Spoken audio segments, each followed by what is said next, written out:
Okay, I think it's time to start. Hello, everybody. My name is Renaud. I'm going to be the chair of this session.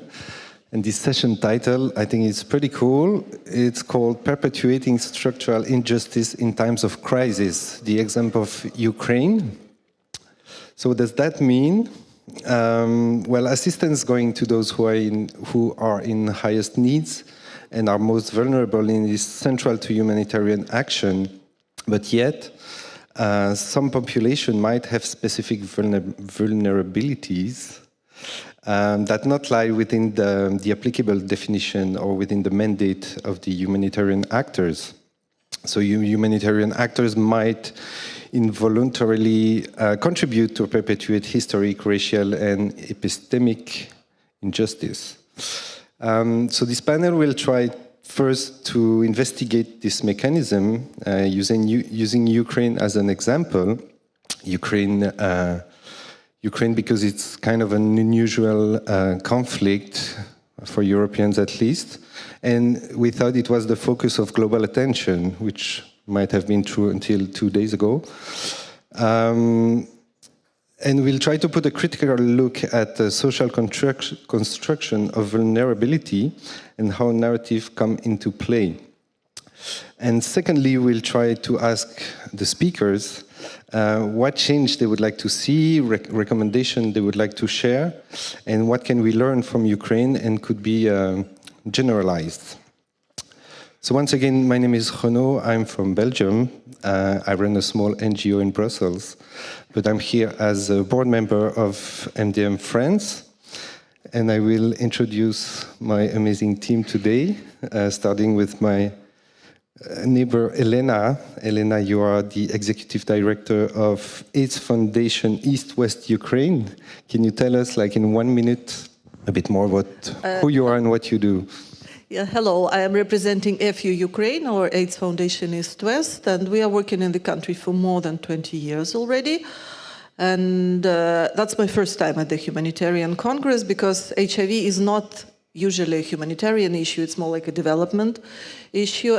But because of the war, we started working jointly with MDM Netherlands as of April last year on providing emergency response to people living with HIV, people affected by HIV. Thank you, Elena. Zainab, you are research officer in the Humanitarian Policy Group at ODI. What does that mean and what do you research? Yes, I'm Zainab. I am a research officer at the Humanitarian Policy Group at ODI. It's essentially a research institute, and our team looks at humanitarian policy and practice. And currently I'm working on a project that looks at narratives in the Ukraine crisis, and I'll be speaking to some of those findings today. Thank you. And we have two speakers online. Lisa, who unfortunately last minute had to cancel her trip to Berlin. So Lisa, you are professor and chair of the Department of Philosophy at George Mason University and director of the Global Health Ethics Fellow Program. What does that mean and what do you do? So hi, and I want to say thanks so much for continuing to have me, and I'm so sorry I'm not there in person, just family last minute things that had to be attended to. So yeah, I'm based at George Mason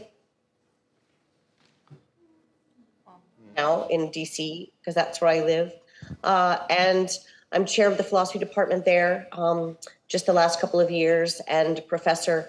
And my teaching is primarily in broadly defined bioethics, but my own work really has to do with global health justice, global health inequities, and I'm especially interested in vulnerability, vulnerable populations, and particularly in humanitarian contexts. Our Global Health Fellows program, just to say, is on hiatus at the moment. We're trying to revamp it. Because we want to make it a richer set of opportunities. So stay tuned for that.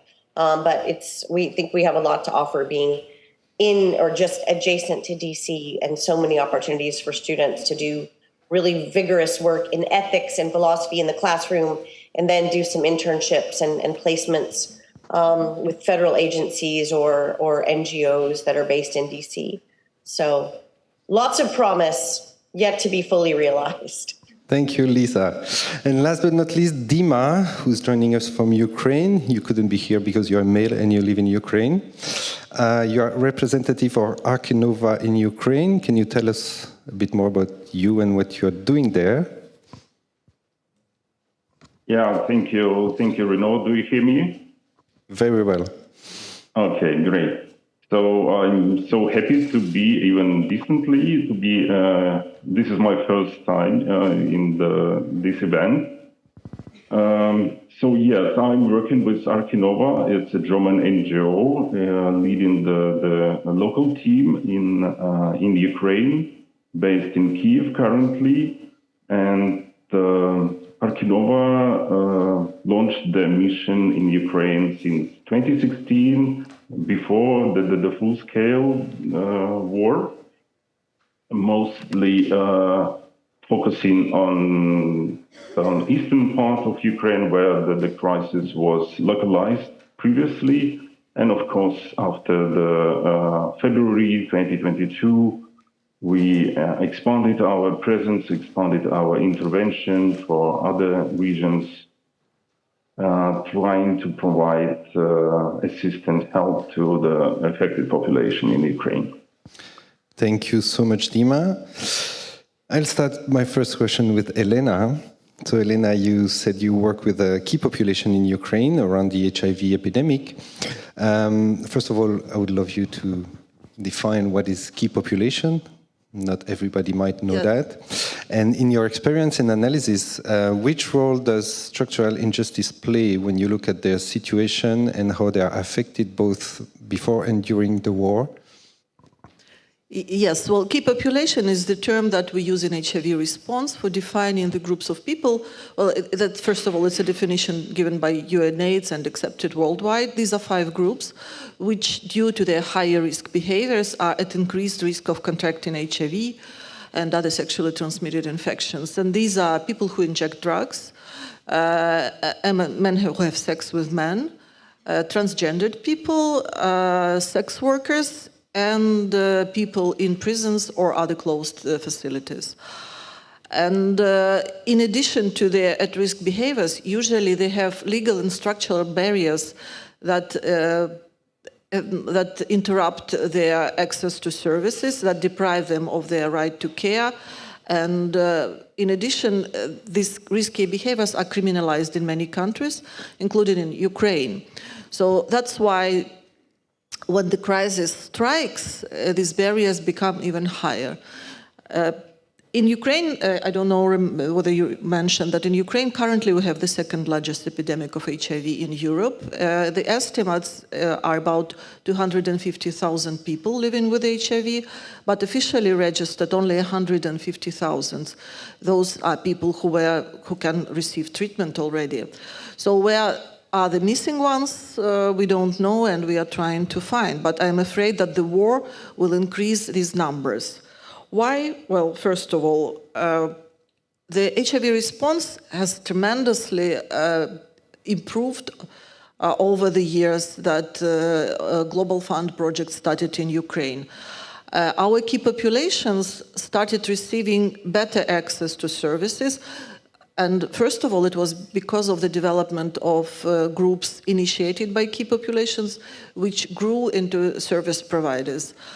People who inject drugs, they received harm reduction treatment, and hopefully all of you know harm reduction services. And all of you know that this is the service that allows people to inject drugs safely and receive opioid methadone treatment. When the war hit, there was all key populations, in addition to the problems and gaps that the general community faced, their vulnerabilities doubled or tripled, and we are very much concerned that we may lose many people, if not lost already. Because I still remember when the Russians were standing near Kiev, all harm reduction projects came to a stop. Because purely the pharmacies didn't work. People who inject drugs, they couldn't get clean syringes, but they needed their daily dose. So what they do, they start injecting with dirty needles, start sharing the needles, the practice that already became unacceptable in Ukrainian context. The pharmacy that produced methadone during the war in Kharkiv, it was ruined in the very first day. So with breaking of all logistical chains and difficulties of transporting methadones from outside the country, people who were receiving this substitution treatment that allowed them to live and function normally, they couldn't get it. So we faced a lot of overdoses, and we faced a lot of deaths of people who moved to street drugs, because overdosing and harm affected from street drugs is much more than from their usual drugs. Sex workers, just to add, the key populations do not necessarily belong to one, but usually the risks are mixed. So the sex workers, those who need attention of HIV response, are those who also may inject drugs or are doing that very actively. They lost their source of income, which also put them at risk because they started practicing unsafer sex. They just didn't have money to buy condoms. They didn't have money to buy clean needles. Again, the vulnerability increased. Transgendered people, there is still a lack of hormonal treatment, and my colleagues from MDM Netherlands, they know very well how many responses and how many requests we are getting from transgendered communities until now to bring in hormonal therapy to Ukraine. In addition to these gaps, in addition to breaches in services, there are also problems related to stigma and discrimination. From the areas close to the front zone or almost in the front zone, people had to be evacuated, but none of the shelters was willing to take people who use drugs because they might be dangerous for the local communities. Not too many shelters are taking men in general, but when they are transgendered men, they are even turned down. So we had to think of something to create separate safe spaces for transgendered people, for LGBT communities, and for people who use drugs to address this problem. And people in prisons. The people in prisons, when they were released from prisons, they have no place to go. For example, if their house is on the occupied territory and the person, in addition to being in prison, he has HIV, he has TB, and he is a drug user. No services available, he can't go to the place where he can regularly live, and his family ties are broken. Besides, there is a special issue on people who are now on occupied territory, because you know that the Russian policy is very much different from the Ukrainian policy in relation to LGBT, because none of HIV prevention services helping LGBT community is working on the occupied territories, and opioid substitution therapy and harm reduction programs are also stopped, and we cannot reach those people who are there now. So the biggest fear is that we are facing the high increase of key populations. Thank you so much, Elena. We'll continue with you, Dima, in Ukraine. You've been working in the humanitarian response in Ukraine for more than 10 years with several NGOs. We all know about the natural boundaries that comes with humanitarian mandate, and we know that group can be excluded. Can you share the observation and experience that's stuck in your mind, and why? Yeah, thank you, Renaud. So again, just to say that I'm happy to be here and hopefully to contribute to the discussion, and maybe providing with my examples, providing evidence or arguments to the assumptions or topics of this discussion. So first, what I would like to say that humanitarian crisis context, it's pretty heterogeneous. Yeah, means that Ukraine is a big country, and after almost 2 years after the full-scale war started, so now we can say about clear division of based on needs. For instance, with the western part of Ukraine, which mostly focus on problems related to IDPs. Also, we have the occupied territories communities, which is on the north country around Kiev, for instance. Here, the local communities already at the stage of early recovery. And of course, unfortunately, we still have the front line, the population who reside in next to front line, which is on south and east part of Ukraine. And here, unfortunately, people still suffering from hostilities, and they just literally require some life-saving assistance. Yeah, so this is, it means that the target and vulnerable groups, of course, they vary depending on these many aspects. And of course, while designing our integration, we should take into account this. I can give you a small example. Besides what I mentioned, for instance, I think you heard about the Kakhovka dam breach, the situation which caused flooding and a lot of territories observed with water scarcity. And when analyzing the situation and trying to design our assistance for these people, for this community, we considered support with irrigation, trying to support the small farmers in these territories. But after deeper analysis, we understood that, and I mean, the small farmers, even from the first glance, they are not typical, let's say, beneficiaries, in terms of humanitarian response. But in this particular situation, and it also means that most probably they don't fit the traditional vulnerability criteria. But in this particular situation, they were in need. But after the deeper analysis, we understood that it might be that this assistance might lead to the situation when not small farmers will benefit, but instead big companies, because the pre-crisis situation suggested us that the amount of the percentage of small farmers in this territory is pretty small comparing with the big companies. So another example that I can give, again, from my experience, it's also related to Roma community. We pre-selected one of the affected territories, one of the affected region, and it appeared just in one particular settlement, it was the concentration of Roma community.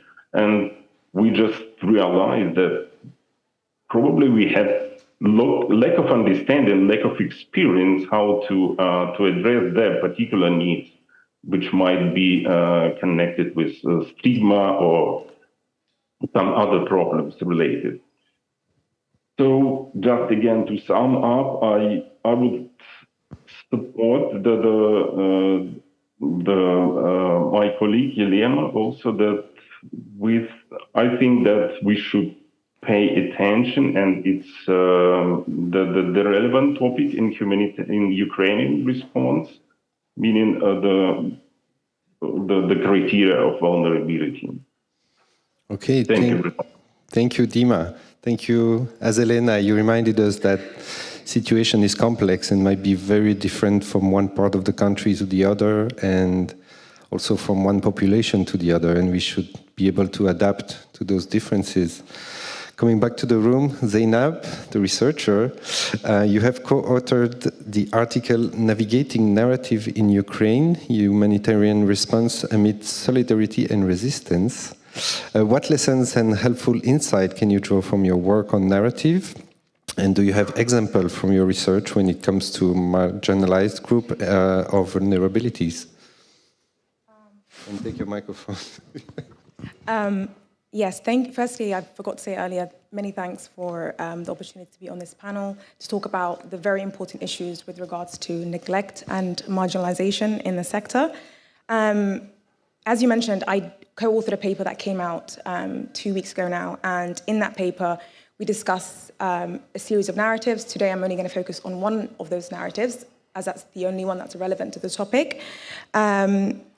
And before I get on to narratives, I want to talk about 2 case studies of 2 groups of people who were marginalized and continue to be marginalized during the Ukraine crisis. And those 2 case studies are Black African students, Black Africans, primarily students, and Roma community who lived in the Ukraine. Firstly, with regards to the African students, when the war broke out, many Black African students studying in Ukraine were attempting to evacuate and get to safety, just like everyone else. However, they experienced horrifying levels of discrimination, and there's one story that I read that really stayed with me, which was about a young man who had come from Nigeria, and he had come to study medicine in Ukraine. When the war broke out, he attempted to flee. Every morning he would wake up and he would go to the train station and he would be told, you can't leave because it's women and children first. On the 3rd morning that he arrived at the train station, he saw that there was a Black woman who was trying to get on the train, and she was being refused to get on the train. So he walked up to the people and he said, if the policy is women and children, why are you not letting this woman get on the train? To which they still refused to let the lady get on the train, which clearly demonstrated that the policy of women and children clearly only referred to European white women and children. Once the Black African students then crossed the borders into neighboring countries, they continued to face legal barriers to receiving temporary protective directives in the countries they settled in due to discriminatory immigration policies. When they arrived at the borders, the students experienced physical and verbal abuse, segregation and detainment, and this led to widespread cases that you can read, which are very overwhelming, to say the least, and a large population with a limited access to legal support. Moving on to the Roma community, a lot of what I'm going to say now about the Roma community comes from a paper that was published by Oxfam, I think now just over a week ago. And we all know that the Roma community have historically faced persistent inequality, discrimination, and marginalization across Europe. But within the Ukraine crisis, this has only been exacerbated during the war. Unlike the open-armed welcome that many Ukrainian refugees received, Roma refugees were openly discriminated against in all of the countries that they entered. For example, in Hungary, there were reports that some Roma families were repeatedly denied exit from Ukraine at the border crossing on the Hungarian border. After facing discrimination and being denied humanitarian aid in Hungary, many Roma refugees returned to Ukraine despite the risks. In Moldova, Roma who crossed Moldova's border found themselves in ethnically segregated reception centers with poor living conditions. In Poland, Roma refugees were discriminated against by private housing providers and often stuck in reception centers across Poland. In Romania, Romanian Roma rights campaigners say the refugee crisis has shone a light on the kind of hostility Roma people are still facing in present-day Europe. Overall, Roma refugees face discrimination from those working in the humanitarian response, such as volunteers, NGOs, and others. For example, reports have emerged of Roma refugees being denied access to food in dining halls at a transit center in Bucharest, justified on the grounds of theft, perceived large numbers, loud behavior, etc. This was also raised by the Safeguarding Resource for Eastern Europe, who report that staff at a center turned away Roma refugees, saying, "You are not Ukrainian, you are Roma, go away." These cases highlight the prejudice and ignorance among host communities and aid workers alike, the willingness with which non-Roma Ukrainians were accommodated, and the refusal of the same treatment to Ukrainian Roma lay bare the differential treatment of refugees from the same war.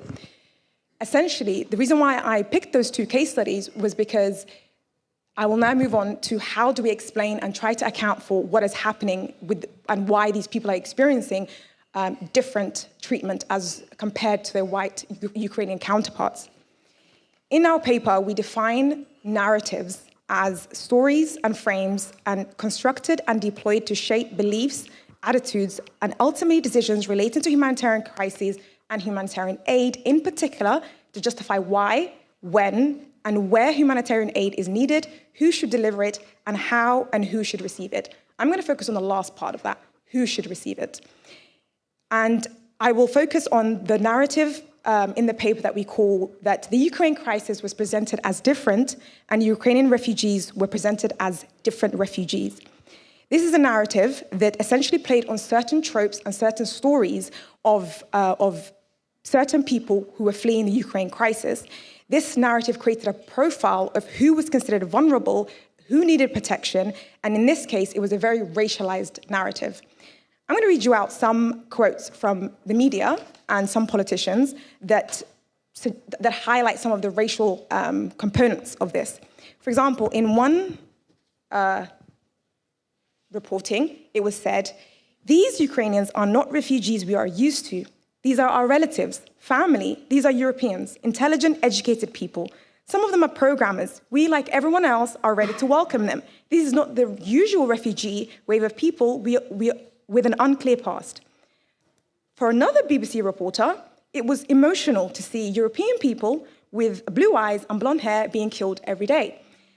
Clearly, in order to humanize Ukrainian refugees, certain journalists would use racist tropes and help push and frame a positive narrative on the need to protect Ukrainians and Ukrainian refugees because they were similar to Europeans, behaved like Europeans, and had cultural and democratic values close to those of Europeans.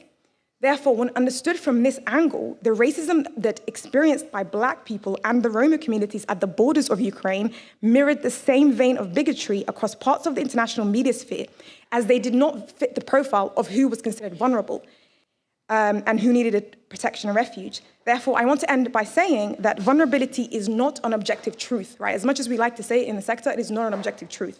Narratives frame and they construct ideas around who's vulnerable.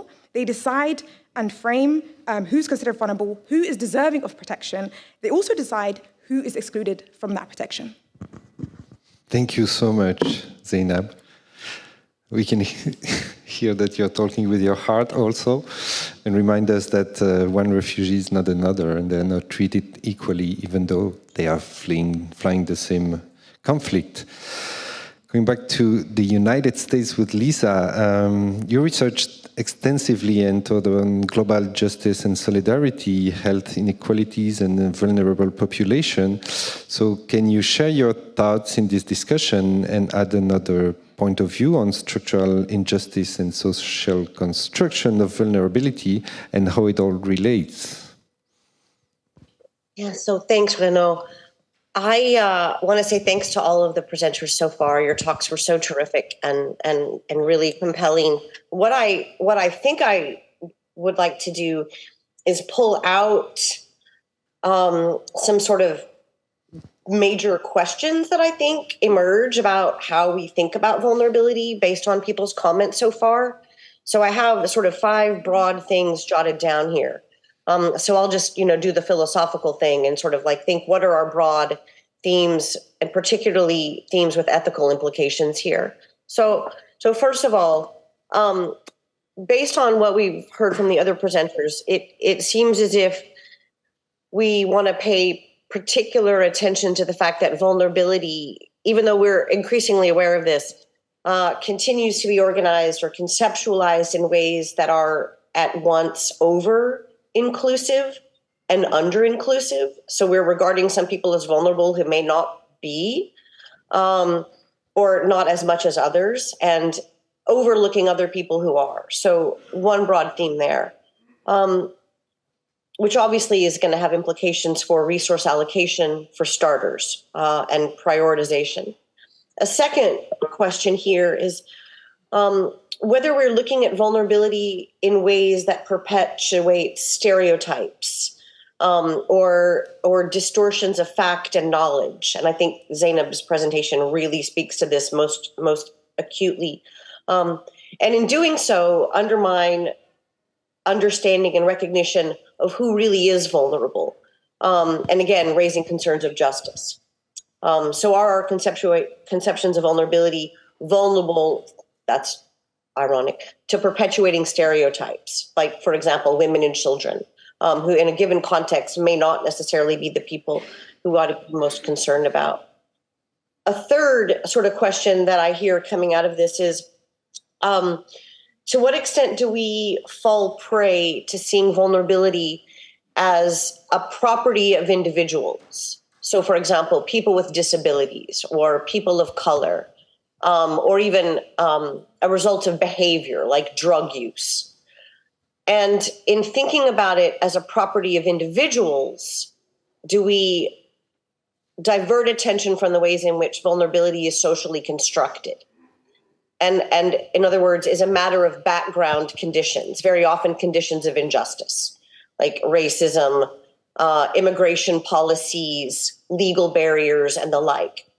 So it isn't just that people who, going back to Elena, for example, their drug use makes them vulnerable, but it's a whole range of social policies that exacerbate that vulnerability. So we don't want to pathologize the individuals. Instead, we want to put them in a social context and think about the ways in which vulnerability is created and perpetuated. And so then the worry of that, right, is that we overlook the roots of vulnerability and not only may cause harm and make matters worse for people. I think Dima's example of the small farmer and trying to help the small farmer, and in doing that, you may actually end up benefiting agribusiness. So do we make matters worse for the people we're trying to help, and then also not formulate effective and sustainable responses? Two last questions. Are we at risk of perpetuating, or do we have an undue emphasis on an acute crisis response? And in doing that, are we overlooking relevant histories? For example, histories of imperialism, which I think is really relevant to thinking about Ukraine and Russia. So in thinking about an acute crisis response, are we overlooking a relevant history? And are we overlooking opportunities for structural interventions that would help generate more sustainable resolutions and help address long-term inequities, especially health inequities, the thing that I'm particularly concerned about? And this is a really hard one because it raises questions about the boundaries of responsibility for humanitarians. Typically, we think about humanitarians as being responsible for acute intervention, response to emergency, or response to a crisis. But more and more, we recognize that that is ultimately going to be ineffective in solving people's problems. I mean, I could go on about the one thing I know more about than Ukraine, and that's Haiti being a protracted chronic crisis, not something that's just a problem when there's a tsunami. So, we need to be thinking about what are the responsibilities of humanitarians in a context where more and more is being asked of them, because particularly with migration problems, destination countries are not doing their part. So humanitarians are being asked to shoulder a burden that is not theirs. But I say burden, I mean carry responsibilities that are not theirs. And then finally, are the ways that we think about vulnerability, is there a tendency there to perpetuate a kind of victimization of people and deny their agency? And in doing that, not see them as people who have contributions to knowledge, contributions for humanitarians to help understand who is vulnerable, how to most effectively respond to their needs when in interventions. In philosophy, we call this epistemic injustice, denying people as knowers or not treating them seriously as having people with knowledge to contribute to a solution for, of a problem or the diagnosis of a problem. So I think those are the five big questions that come out of the panelists' comments. And what it leads me to want to try to recommend is that we think about vulnerability in a way that is both pluralist, recognizing that there are inherent vulnerabilities, there are situational vulnerabilities, there are structurally induced vulnerabilities, and those things intersect and are incredibly dynamic. So pluralist conception of vulnerability, and also a process-oriented conception of vulnerability, because it will always change. The same people will not continue to be vulnerable. And in any given context, the situation is fluid.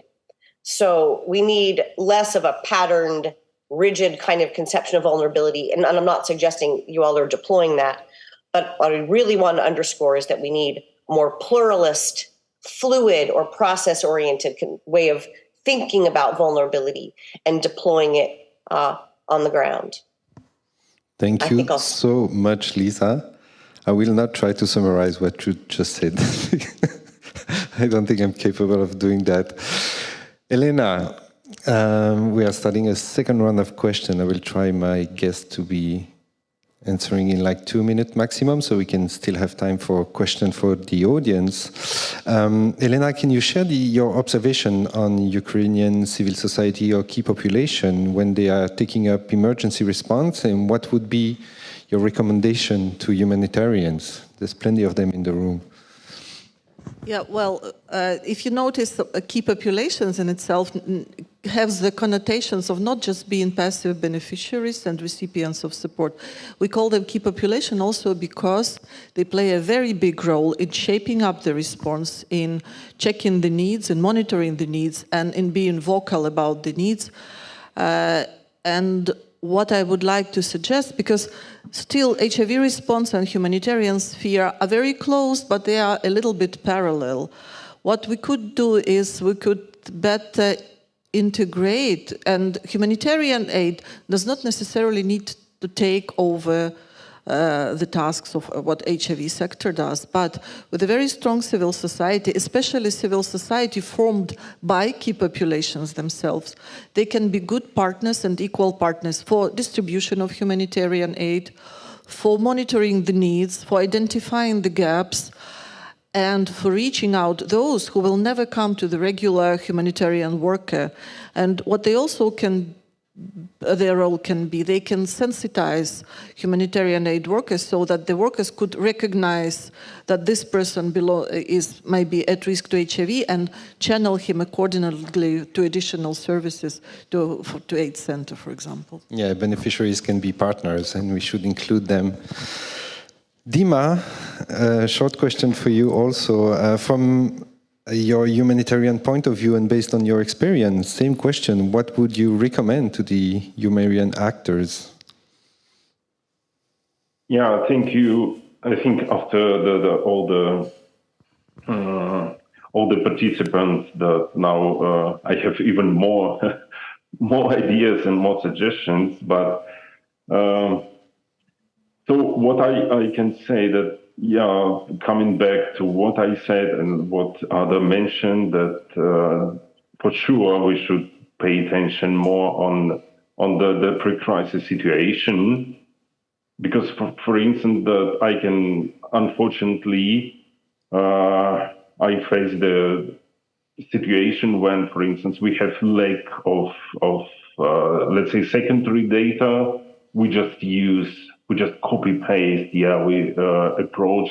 I mean, using some average figures, like I don't know, like 15% of people with disabilities for crisis context, something like this, which you understand it's might be absolutely not according to the context. So my suggestion is paying more attention to it's not new, but still for NGOs make better analysis of especially for pre-crisis situation. And it's not about the country level. It's, as I mentioned before, just because of heterogeneous nature of the crisis, trying to do it as local as possible. Also, what I think that sometimes what I can observe, and that unfortunately, again, that in pursuing some internal or donor agenda, the NGOs might again overlook the really vulnerable group of people. And maybe also in this regard, my suggestion, if, for instance, according to the cases that I provided examples, if you, I understand that, for instance, multi-sectoral approach, the needs mostly require multi-sectoral approach, multi-sectoral assistance, but at the same time, if you feel lack of expertise or regarding some particular marginalized group, I think it's good to seek advice or seek cooperation with other NGOs who has particular specialization, particular expertise in this area. And probably the last what came to my mind during this last hour, I think it might be also a good idea to put this discussion on the country level, I mean, within the humanitarian society in Ukraine. I think it would be beneficial trying also to launch this discussion within humanitarian NGOs in Ukraine. Thank you. Thank you. Thank you so much, Dima. Going back to the room, Zainab, so each context, of course, is different, but what do you think, from your research on Ukraine, could we generalize, and how could it be helpful to other situations and other crises in the world? Thank you. I know we only have 2 minutes, so I'll try to keep this as succinct as possible. I mean, there's a lot that can be generalized, and none of this is unique to Ukraine. For example, the Roma community faced extreme levels of discrimination during the Kosovo war and access to humanitarian aid during that crisis. But I think the general point that can be generalized from this is that narratives are not unique to Ukraine, right? Ukraine is not the first crisis in which narratives have been used. Where they differ slightly is that in the case of the Ukraine crisis, Ukrainian refugees, some portion of the refugees from Ukraine, have been presented in a positive light, and that has had somewhat positive policy implications. When you compare that, obviously, to the so-called migrant crisis and the depiction of refugees from the Middle East and Africa, and that was portrayed in a very negative way, that then had negative consequences in the way that we both see and that we treat refugees from those parts of the world. And finally, I think that when we talk about some of these issues, I think the sector often refers to them as inclusion. But what is often missing from the humanitarian sector's conversations around inclusion is the link between inclusion and rights. HCB last year published a paper in which essentially they argued that a lot of times inclusion looks at, program effectiveness and meeting needs, which is good, which is the quantifiable part. But what it does, it decouples inclusion from rights. And when you do that, you decontextualize vulnerabilities, you decontextualize how people become included or become excluded. And they focus more on the symptoms rather than the causes. So in that sense, by creating that artificial sort of separation between the humanitarian crisis and the broader context in which it's situated, it creates, for I think, a very, very one-sided story. And I think that can create a lot of problems that we see in inclusion today. Thank you so much, Zainab.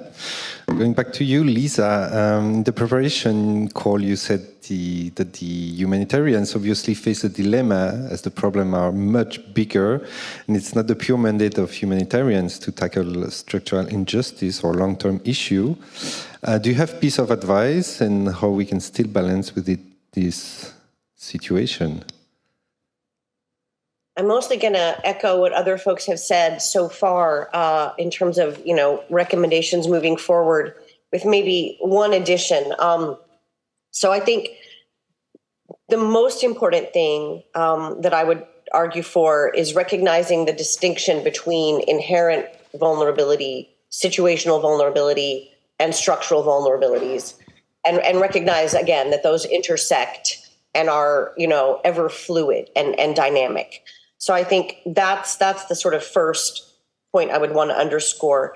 And again, echoing things that my co-panelists have said, look for opportunities to, and prioritize even local knowledge. That is the knowledge of the people who you intend to benefit with the assistance, recognizing their agency and the contributions that they have to make, both in understanding what it is that makes people vulnerable and what it is that needs to be addressed. And then next to last point, look for opportunities, again, thinking about boundaries of humanitarian responsibility, look for opportunities for structural kinds of interventions. And that may not be the humanitarian agency, that may be identifying a partner, a development agency or someone else who can, sort of carry the ball moving forward to make more long-term, long-lasting changes so that any kind of intervention the humanitarian provides that generates benefit persists. So look for opportunities for structural interventions there. And then the last thing, and I guess Zainab is the one who really has me thinking about this, and I haven't heard anybody articulate it, at least not really explicitly. We've all got narratives that we carry, and we're all vulnerable to how we hear other stories that are being told to us, right? We all have biases and distortions for good and for ill. So I think situating ourselves in this in whatever particular context we're trying to improve is really important, and think about what our own myopias are, what our own biases and blinders may be, and how that may shape our ability to really recognize and respond effectively to vulnerability. Thank you so much, Lisa. And thank you all, for the four of you, for respecting the time. My goal was to keep 10 minutes for questions in the audience, and we made it. So is there any question in the audience? I think there's a microphone. Yeah, raise your hand. There's a question there. Okay. Thank you so much. And please state your name and who you are directed that question to. Yep. Thank you. My name is Hande, and I would like to thank all the panelists and you, Renaud, for this very insightful discussion. I would like to thank Zainab especially for reminding us again that people who are responsible for delivering support and assistance in times of crisis also need to be sensitized towards the people they are supposed to be helping and not be discriminatory towards them as well. My question in this sense is about the aftermath of not just the Ukraine crisis, but similar crises overall, and particularly directed to Elena and Dmytro. It's about building trust again after having failed our target groups, beneficiaries, you name it, time and time and again, where they were depending on humanitarian sector or other governments on providing them with the support they needed at such critical time. How to see our way towards building that support, trust with them again. Thank you very much. Dima, Elena, who wants to answer that? Can I ask just to clarify? Does it mean the trust to humanitarians or trust to, I don't know, to the government, or what kind of trust? Trust to the people like that. No, you need. Sorry. Trust with the Roma community you've been working with, and trust with the HIV or LGBT community who were depending on these similar services or support in these difficult times. Thank you.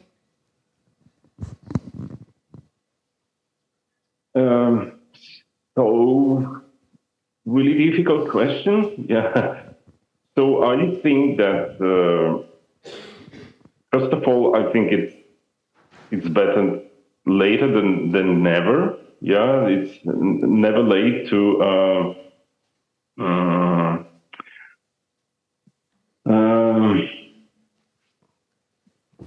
what I think, yeah, unfortunately, this is not, let's say, this is one of the priority that I can, I mean, priority of humanitarian, mostly you focus on some more acute, at this moment, yeah, needs at this moment. Definitely. So this is, I think, the biggest maybe role in this, the strengthening the trust and within the community. I think that it might be a role of local community itself. Yeah. So and this is what we try also to integrate in our program. I mean, before we design our intervention, also including the exit strategy, we try to engage the local community. Yeah, for instance, it might be local volunteers, the local groups. Yeah, I think it might be. Sorry if I didn't answer to your question, but my suggestion maybe could be the giving more role to the local community.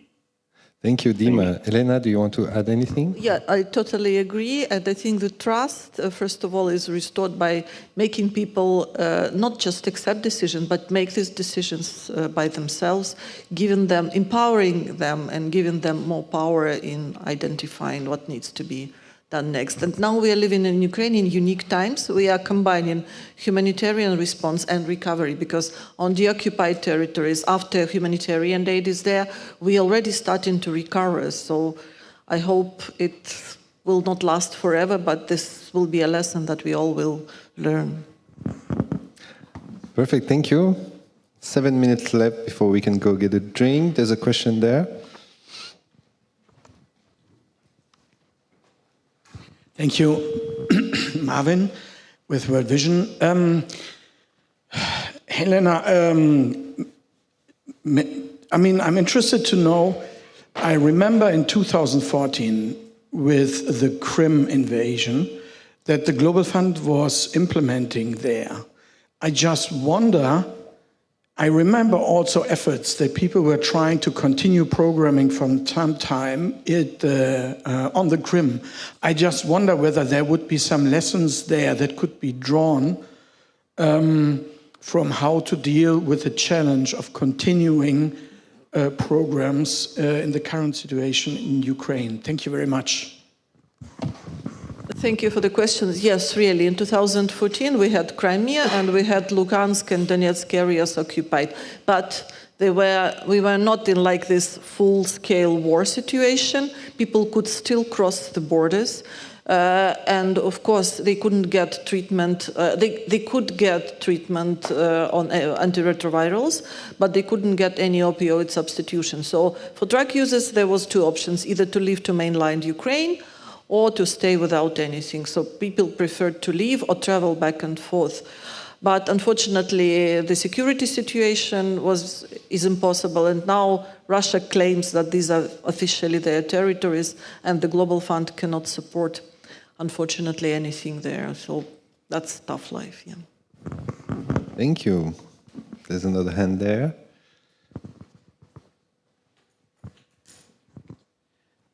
Yes.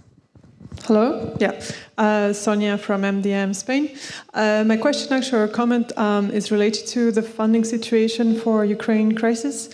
I think we are all aware that as compared to other crises, Ukraine has been quite relatively well funded, especially at the beginning of the conflict. But as with other crises, all the crises, this will change, unfortunately, and that actually some are already expecting to cut the budget for Ukraine by half next year. And actually we are seeing more and more donors also requesting us to basically shift from a kind of blanket coverage of needs that most probably actually left the most vulnerable populations actually out of this support, and may actually force us to prioritize by looking at these more vulnerable groups. So I know that this is a horrible word that we don't like to use in the humanitarian sector, but I'll still use it, which is the opportunity. Do you think that this kind of reduction in funds and in general in other crises, let's say relatively lower funds, are an opportunity and for these more vulnerable groups to be kind of prioritized, especially because we can't support everyone? Thank you. And who do you want to answer that? You can choose. I can't choose. All the panelists are great. So okay, who wants to like answer that question? If you don't mind, I can Go ahead. Try. Yeah. So I would say this is pretty clear that with the time the amount of funds will be reduced, and this is what we observed. After 2014, yeah. At the same time, I don't think that it will somehow has significant impact on the humanitarian situation. First of all, what I again compare with that time after 2014, I think that the new donors would come.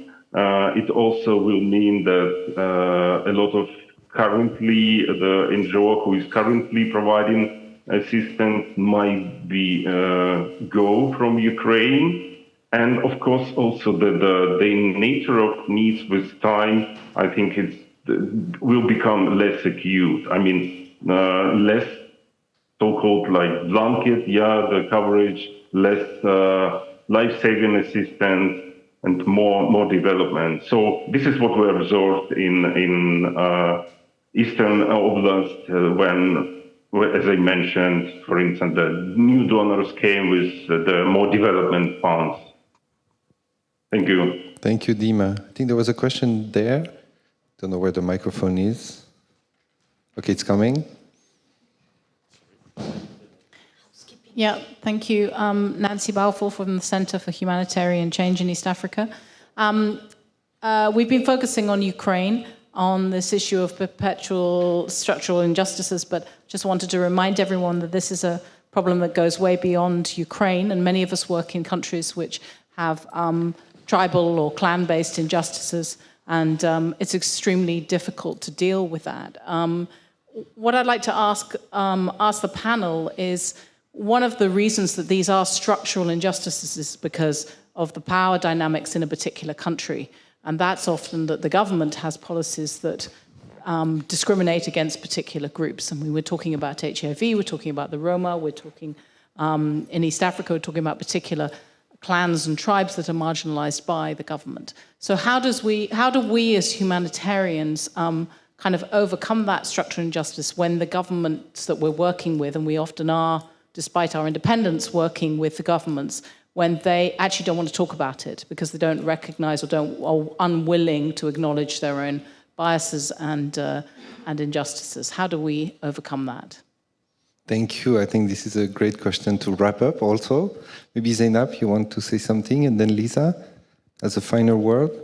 Sure. I think there are different ways to do it. The one that I can think of now, and I'm not sure if it's going to be directly working with governments as such, but more so giving, I think we say this in every single conference we go to, giving quality funding to local actors, but more so local actors who represent, whether it be a minority clan in Somalia, whether it be the Roma community in Ukraine, and the Oxfam paper that I referenced earlier, it found that in Poland, whenever there was a local Roma-led NGO present in any of the reception centers that helped ease some of the tensions, it helped Roma community gain better access to documentation, better access to basic services. So I'm not sure if that answers your question, but I think making sure that we are able to get good quality funding to those people who both represent and understand the marginalized communities. Thank you so much. Lisa, do you want to react to that? Well, I agree absolutely with what Zainab said, and that's the thing that I would have really emphasized as well. People who are going to be there long term and engaging them to be the ones who engage in dialogue with the government. I really defer to the people who work in the humanitarian sector on questions like this in terms of, how to operationalize ideas. I think that increasingly it's important to be appealing to governments just in terms of how they're perceived in terms of the global community, how and this notion that most people are invested in everybody being treated with respect and dignity, and just sort of starting there, and thinking, and just having what my friend calls the long conversation about ways that government policies may be undermining that. And so I think there are short-term kinds of interventions, and then I think there are just very long-term kinds of strategies, to go about.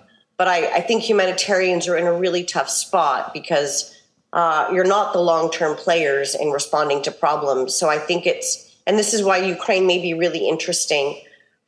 We haven't managed to figure it out in the Palestinian territories yet. But, since this is going to be a protracted crisis, it already is. And already there's this combination of humanitarian and development work going on. I think seeing how those collaborations work and learning from that may be really important going forward, because part of what I want to see is more engagement between humanitarians and development sectors in addressing these structural injustices. I think humanitarians are not well equipped as currently configured to do that. So I think they need to be, I would call upon them to be thinking about what actors are better positioned to do that. And I think it's development folks, and then, as Zainab said, local actors, but in civil society especially. But keeping the door open with governments for conversation so you can continue to operate there in good faith. Thank you, Lisa. That was the final word. It's 4-3, so it's fine. I was asked to tell you that there is a reception to meet and network just right now. So you might have thought it was the end of this first day of the Humanitarian Congress. It's not. You can still stay a little bit longer. I wish you a good end of Congress tomorrow and the day after. And really a big, big round of applause for our guests today. They did an amazing job.